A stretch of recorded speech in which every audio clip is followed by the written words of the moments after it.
رب العالمین والصلاة والسلام علی سید المرسلین اما بعد فاعوذ باللہ من الشیطان الرجیم بسم اللہ الرحمن الرحیم درود پاک پڑھ لیں اللہم صلی علی سیدنا و مولانا محمد مبارک وسلم صلاۃ و سلام علیک یا سیدی یا رسول اللہ۔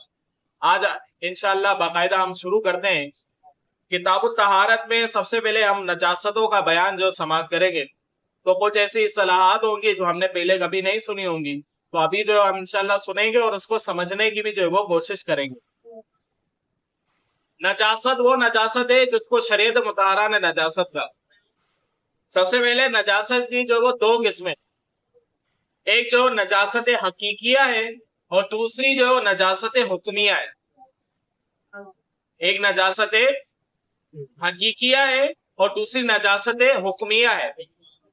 نجاست حقیقیہ سے کیا مراد ہے؟ نجاست حقیقیہ وہ نجاست ہے کہ جو نظر آئے، اور نجاست حکمیہ وہ نجاست ہے کہ جو نظر نہ آئے۔ اب نجاست جو حکمیہ ہے اس کی مزید دو قسمیں، ایک جو ہے وہ ایک کو ہم کہتے ہیں حدث اصغر اور ایک کو ہم کہتے ہیں حدث اکبر۔ حدث اصغر سے مراد یہ ہے کہ بے وضو ہونا، اور حدث اکبر سے مراد یہ ہے کہ بے غسلہ ہونا۔ تو یہ جو ہے وہ فرق ہے۔ دوبارہ سماعت کر لیں، نجاست کی دو قسمیں، نجاست حقیقیہ، نجاست حکمیہ۔ نجاست حقیقیہ سے مراد وہ یہ کہ وہ نجاست جو نظر آئے، نجاست حکمیہ وہ نجاست جو نظر نہ آئے۔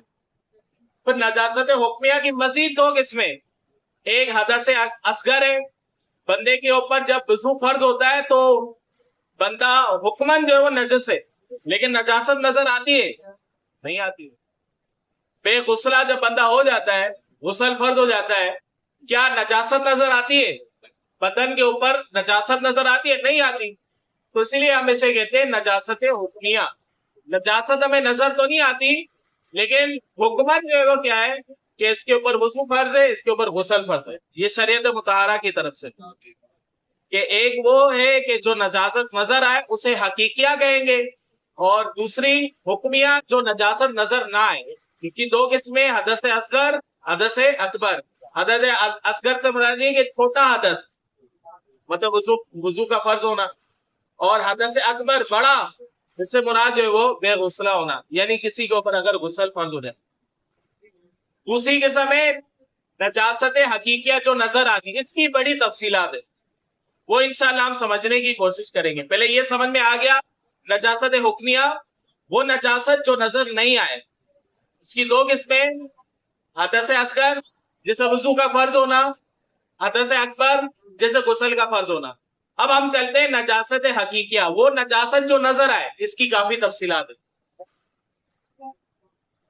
ابتداء جو ہے اس کی دو قسمیں، وہ نجاست جو نظر آئے اس کی دو قسمیں، ایک کو ہم کہتے ہیں نجاست غلیظہ، ایک کو ہم کہتے ہیں نجاست خفیفہ۔ غلیظہ سے مراد ہے کہ سخت، جس کا حکم سخت ہے،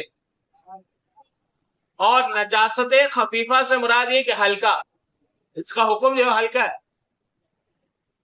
اب نجاست غلیظہ کے اندر کون کون سی چیزیں آئیں گی انشاءاللہ وہ جو بیان کرتے ہیں۔ انسان کے بدن سے جو ایسی چیز نکلے کہ جس سے جو کیا ہو جائے، غسل فرض ہو جائے یا وضو جو واجب ہو جائے، اسے جو کیا کہتے ہیں نجاست غلیظہ کہیں گے۔